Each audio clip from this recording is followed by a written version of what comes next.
and felt the burn of 1,000 suns. Why'd you choose urology? Because wieners pay, bro. Don't be a wiener treater. Wise words. I regret not going to urology, a lifetime of penis jokes. You guys ever played that penis game in high school where you're in class and you just yell out penis as loud as you can without the teacher noticing and getting you in trouble? Urologists, would you pick urology again? No, I would have chosen dermatology, PM&R, or radiology. Also, mental load. When a medicine doc has a patient die, people say, what happened? When a surgeon has a patient die, people say, what did you do? I think the complications as a practicing urologist can weigh heavy. That's an interesting point about surgery versus medicine. Want to see a lot of dicks? Urology. Want to work with a lot of dicks? Medicine. This doctor sound like a bunch of dicks. All right, guys, here's why I didn't do urology, starting with the things I liked. First is actually the personalities. Urologists, they were always the funny surgeons that didn't take ththemselves too seriously. I mean, think about it. It's weird to be hardcore and super serious when you're dealing mostly with ding-dongs all day. Just on deck. I love the humor, which is primarily a lot of dick jokes, and I like the laid-back nature of the urologist that I came across during my training. In terms of personalities, I feel I vibed most with urologists, ENT, and neurosurgeons. Ortho was great as well, but a little bit too bro for me. And then plastics, it was split into two groups, the aesthetic driven and the recon driven, and I feel I didn't quite fit neatly into either. Number two is the operating versus clinic flexibility. So urology is unique among surgical subspecialties in that you have much more flexibility than average. You can be more procedural or more clinical depending on your preference and your stage in life. So earlier on in a urologist's career, they may want to focus more on complex surgeries, but it's common for older urologists to then phase that out a little bit and focus more on simpler procedures and more clinic, as they may be less enthusiastic about standing in the operating room for hours at a time. On the other hand, when you're younger and you want that excitement, that challenge, and that compensation boost, you can focus more heavily on procedures, and especially the more complex and exciting ones. Tying into this is the unique balance of urology, whereby you get a great mix of both surgical and medical. So ortho would be on this end of the spectrum, where it's much more surgical, less medical, and something like nephrology, for example, would swing the opposite way, being way more heavily medical. Next up, clinic. And you may be thinking, hold up, wait a minute, something ain't right. Clinic under the things he liked? This is a first for why I didn't, but hear me out. One of the downsides with the flexibility of urology is that you are destined to do more clinic than the average surgical subspecialist. If you prefer the OR over clinic, this might seem like a pretty major drawback, but it's actually a good deal. Because the cool thing about urology clinic that makes it way better than the clinic of many other specialties is that you're doing a higher number of small procedures. So most of us, we don't like clinic because, first of all, it's too slow, we want something more fast-paced, and secondly, it's not procedural enough. And urology clinic addresses both of these problems because you have quick, fast-paced procedures like cystoscopies and vasectomies. Next up is the lifestyle, and as a urologist, you'll be making a great salary, around $506,000 per Medscape's most recent report, and that puts them in the top 5 or 6 specialties after neurosurgery, plastics, ortho, cards, and thoracic surgery. It's still a surgical subspecialty, so you're definitely working for that money, but it's not the worst out of the surgical fields. A urologist lifestyle is much better than the average neurosurgeons, for example. And again, because of the balance with the clinic and OR, you have flexibility in controlling your lifestyle to a greater degree than some other surgical subspecialties. I do also like that urologic emergencies, things like testicular torsion, infected kidney stones, gross hematuria with clot retention, priapism, they're relatively uncommon, so call hopefully is not going to be as challenging as some of those other surgical subspecialties with more common emergencies. And speaking of lifestyle issues with surgery, I'm grateful for today's sponsor, Element. I've been using their product almost daily now for the last 2 months, immediately upon waking and then also during intense exercise, and I am loving the way it makes me feel. Ultimately, intaking salt in the right ratios of each mineral helps with balancing your osmolarity and improving hydration. Now, back in medical school, the discussion on salt was controversial. One camp said salt, high sodium, is bad for everyone, and then the other camp said it's only bad if you already have high blood pressure. But now that we have more data, it appears that salt isn't the villain that we made it out to be. Salt and hydration become particularly important for medical trainees, especially surgical trainees who are spending hours upon hours in the OR without food or drink. Now, Wang et al. In 2021, dude, it's a perfect name for a urology episode.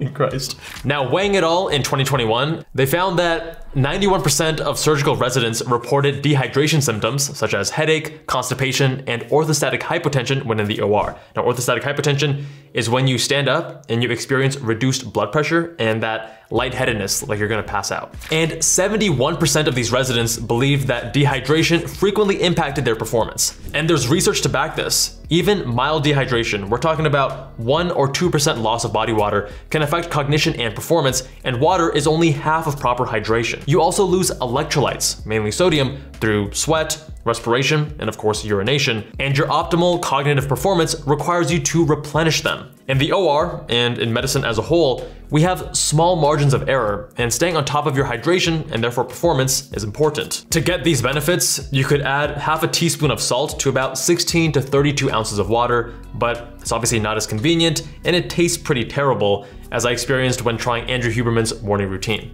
Element's watermelon, citrus, and raspberry flavors are my favorite, but they also have mango chili, chocolate, grapefruit, orange, and more. Check it out yourself, and if you change your mind and don't like it, they have a beautiful no questions asked refund policy. In fact, you don't even have to send the product back. Visit drinkelement.com/Jabal to receive an exclusive free gift when you use my custom link, both for new and returning customers. Stay salty, my friends. Next up is grateful patience. Now, as the owner of a beloved ding dong, I can tell you that if anything were to happen to my penis, it would be incredibly concerning and disheartening. That one time I had acute prostatitis and felt the burn of 1,000 suns every time I urinated. Whew. I just shudder thinking about it. Now, if you fix a guy's penis problem, he's gonna love you for life. You're now the best doctor in the world who might as well have saved his life. But in all seriousness, your patients, they're gonna love you because many of your interventions will have an immediate and positive effect on their quality of life. Urology patients tend to suffer from sensitive health issues for many years before they seek care. And they're understandably incredibly grateful when you can help them maintain a robust sex life or even help them be continent, meaning not leaking urine throughout the day. Next up is the technology and variety. A big part of the fun of being a surgeon is playing with all the new cool toys and technologies that the surgical device industry comes up with. Now, for me personally, I've come to know myself that I need variety in my work. It excites and energizes me, and it's one of the reasons why I loved plastic so much. Urology is great in that there's a great deal of variety to the cases. You may be breaking up kidney stones or vaporizing prostate cancers using lasers. Or you might use robots and laparoscopic procedures to remove kidney or bladder cancers. And it's not just minimally invasive. You can also get your fix of open cases with kidney transplants or lymph node dissections. Speaking of which, check out this video where we performed a kidney transplant on my first ever day in the life episode. If you want complex life or death surgeries where you carefully dissect around the aorta and vena cava, removing lymph nodes and curing a patient of cancer, you can do that. Or maybe you want some quick satisfying cases where you retrieve a large stone and relieve a patient of some of the worst pain of their life in 30 minutes. Or as we said in our So You Want to Be a Urologist episode, you can be the cancer-slaying hero who saves the day, or the quality of life captain that helps a man stay continent, and everything between. Next up, the right amount of competitive. This next point sounds kind of weird, and admittedly it is a bit tongue-in-cheek, but urology is at a good spot competitiveness-wise. Not too competitive, such that you get weirdos and pricey trade-offs on your lifestyle and cutthroat #gunners, and not too uncompetitive, such that you wonder if you're missing out on something more desirable, or your fragile ego misses out on that necessary validation. Okay, but in all seriousness, don't actually think that because you score well on step 1 or you're just a competitive applicant because of your research and whatever, that you have to choose something that is more competitive, right? How competitive a specialty is largely dependent on the salary, the lifestyle, and the number of positions in that specialty. Urology has a very high salary, decent for surgery lifestyle, and relatively few spots each year. There's around 380 most recently. They're always opening up new programs. It's not as small as something like plastics, which is around half that, less than 200, but it's also not like ortho, which is over 900, or gen surg, which is over 1600. In terms of competitiveness, it's ranked number 7 behind plastic surgery, ENT, derm, ortho, neurosurgery, and thoracic surgery. This is the point where people often argue, hey, that's wrong, and my specialty is the most competitive based on this one single metric. But no single metric can tell you which specialty is more competitive than the other. And you may say, yeah, lower match rate. Well, no, because if less competitive students are all competing, there's a lot of them, and they're all competing for a single specialty, that doesn't make it more competitive than another specialty that has a higher match rate, but on average, it's self-selecting and way more competitive students are applying to that specialty. This is actually the same argument that a lot of PA students use when they say that PA school is way more competitive than medical school, but of course, when you examine that closer, it falls apart. So we have to look at multiple factors combined. Now at Med School Insiders, we created an objective scoring rubric, linked in the description, that takes into account 6 factors reported by the NRMP. Match rate, step 1 score, step 2 CK score, publications, AOA percentage, and top 40 NIH school, and it calculates a score. It's the most objective and comprehensive measurement of specialty competitiveness that is currently available. Of course, this is the part where some people get skeptical since plastics is number 1, and I matched plastics, and therefore it's invalid and totally biased, and nah, dude. When we first created the rubric, plastics was actually second, derm was number 1, and every 2 years when the NRMP releases data, we update the spreadsheet and the calculations. So we have 2 versions, one with equal weighting across all 6 variables, and a second version that has adjusted weightings based on the relative importance as described by the NRMP's Program Director Survey. And actually, between these 2 versions, the only thing that changes in the top 9 specialties is thoracic surgery and orthopedic surgery swap 4th and 6th, but everything else remains unchanged in terms of the ordering. All right, now on to things I didn't like. The first is the bread and butter. You're staring down the one-eyed snake on the reg, which actually, it doesn't really matter all that much because the gross out factor of any field, whether it's penises in urology or feces in gastroenterology, is largely lost and you develop a tolerance for it. Now, when choosing a specialty, we often focus on the sexy zebras, but you need to ask yourself if you can tolerate the bread and butter, the things that you're gonna be seeing day in and day out. In urology, you're dealing with a lot of cancer, specifically prostate, bladder, testicular, renal, and adrenal. There's also kidney stones, BPH, or benign prostatic hyperplasia. Your prostate gets larger, makes it difficult to urinate. For peds, there's undescended testes, vesicoureteral reflux, or VUR, where urine goes back up to the kidney due to valve issues, and hypospadias, where the opening of the urethra isn't at the tip of the penis. There's also infertility treatment, including varicocolectomy, micro-TEES, standing for microdissection testicular sperm extraction, that takes sperm directly from the testicular tissue, and vasectomy reversal. And of course, there's erectile dysfunction and neurogenic bladder. Another helpful heuristic here is imagining the worst thing about a specialty and seeing if you can tolerate doing that thing on a regular basis. Now, I would have needed more exposure to urology cases to speak definitively on this. And of course, if you're interested in urology, then get exposure. But my sense is that for me, it's one of those specialties where I love the physiology and learning about it during the preclinical years, but the actual practice and the surgery might be less exciting based on the subject matter. I'm just not sure. You know, I love the variety when I look at things like TURP, TURP-T, implants and prostheses, cystoscopy, orchiopexy, lithotripsy, and so on, but none of them quite excite me in the same way as facial reanimation or a free flap. And some of the cool reconstructive cases in urology, they also don't necessarily have the best outcomes. Now keep in mind that the stereotype of a specialty isn't usually the truth. Many people think that urology is just sticking your finger up butts and retracting foreskin all day, but it's of course much more than that. Many also think that urologists just treat men, but they also treat women for things like urogenital tract cancers and of course issues with voiding, just as examples. There are even subspecialties within urology that treat women almost exclusively, like female pelvic medicine and reconstructive surgery, or FPMRS. We actually cover urology in greater depth and on a much more objective level on Med School Insiders, So You Want to Be a Urologist. Next up, I don't like that they use a separate match. Urology doesn't use NRMP like most other specialties. It has its own match called the URMP, or Urology Residency Match Program. It's actually not a huge deal, but it is a slight annoyance, and I'd love to know the reasons why specialties like urology with the URMP and ophthalmology with SF Match, why they do things their own way. I heard urology did this because they used to do 2 years of general surgery training, which could of course be done anywhere, and this would give more time for the students to figure out their location and move.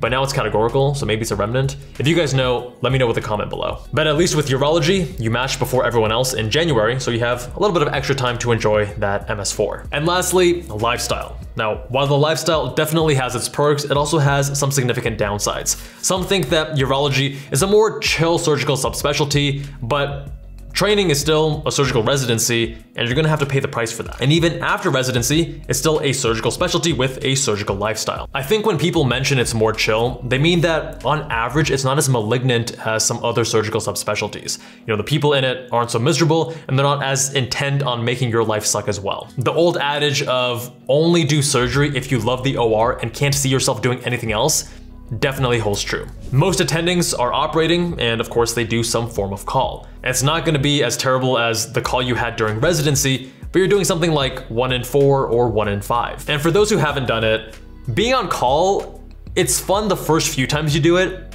and then it quickly grows old. And the older you get, you know, into your 30s, your 40s, your 50s, it really grinds on you. Urology does come with high compensation, but to earn that salary, you have to be willing to play the game.